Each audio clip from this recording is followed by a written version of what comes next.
அஸ்ஸலாமு அலைக்கும் வியூவர்ஸ். இன்றைக்கி நம்ம சேனலில் கலகலா அப்படிங்கக்கூடிய ஒரு ஸ்நாக்கோட ரெசிபி தான் பார்க்க போகிறோம். அதுக்கு ஃபர்ஸ்ட் தேவையான பொருட்கள்: 1 கப் மைதா, வெள்ளை எள்ளு, ஓமம், மிளகாய் பொடி, ரவை, உப்பு, தண்ணீர். இப்போ ஒரு சட்டியில் வந்துட்டு நம்ம மைதா மாவு, ரவை, வெள்ளை எள்ளு, ஓமம், மிளகாய்த்தூள், ரவை அப்படின்னு நம்ம எடுத்து வச்சுருக்க எல்லா பொருட்களையும் சேர்த்துக்கறணும்.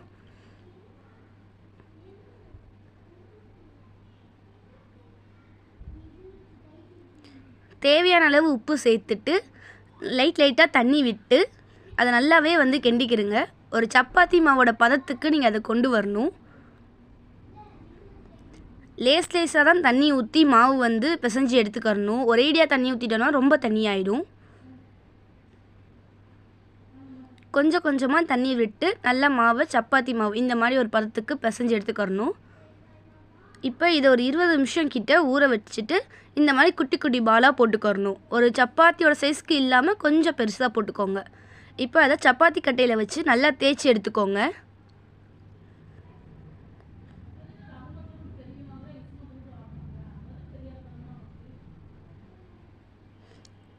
நல்லா வட்டமாக இருக்கணும்னு தேவையில்லை, ஆனால் நல்லா பெருசாக தேய்ச்சி விட்டுட்டு ஃபோக் வச்சு நல்லா அது எல்லா சைடும் குத்தி விட்டுக்கோங்க.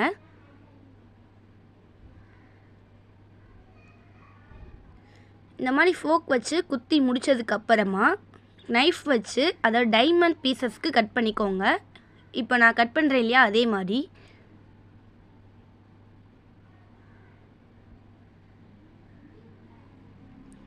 கொஞ்சம் கட் பண்ண கஷ்டமாக தான் இருக்கும், ஆனால் நம்ம கொஞ்சம் பழகிடுச்சு அப்படின்னா நல்லா கட் பண்ணிடலாம்.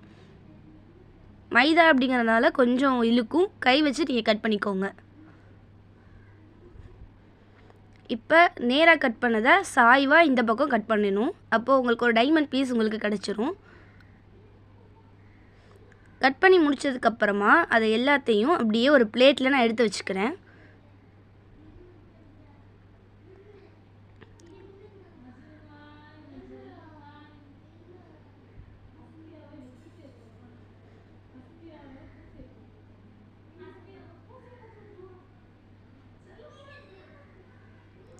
பிளேட்டில் எல்லா டைமண்ட் பீசஸையும் வச்சுட்டு அதுக்கப்புறமா நம்ம பொரிச்சு எடுக்கிறது தான் லாஸ்ட்டு.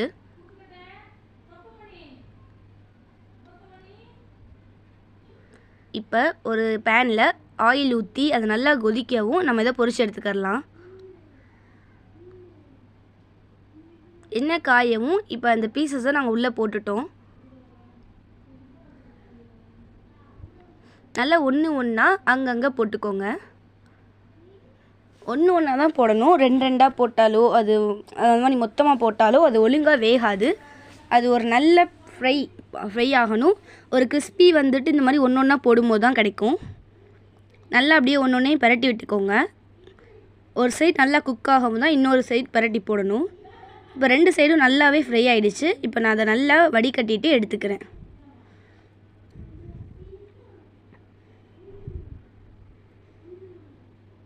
இப்போ போட்ட எல்லாத்தையுமே எடுத்தாச்சு. நல்லாவே கிறிஸ்பியாக வந்திருக்கு பாருங்கள். இவ்வளோ தான் ஃப்ரெண்ட்ஸ். இந்த வீடியோ உங்களுக்கு பிடிச்சிருந்தா லைக் பண்ணுங்கள், ஷேர் பண்ணுங்கள். நீங்கள் செஞ்சு பார்த்துட்டு உங்களோட ஃபீட்பேக்கு கமெண்ட் பண்ணுங்கள்.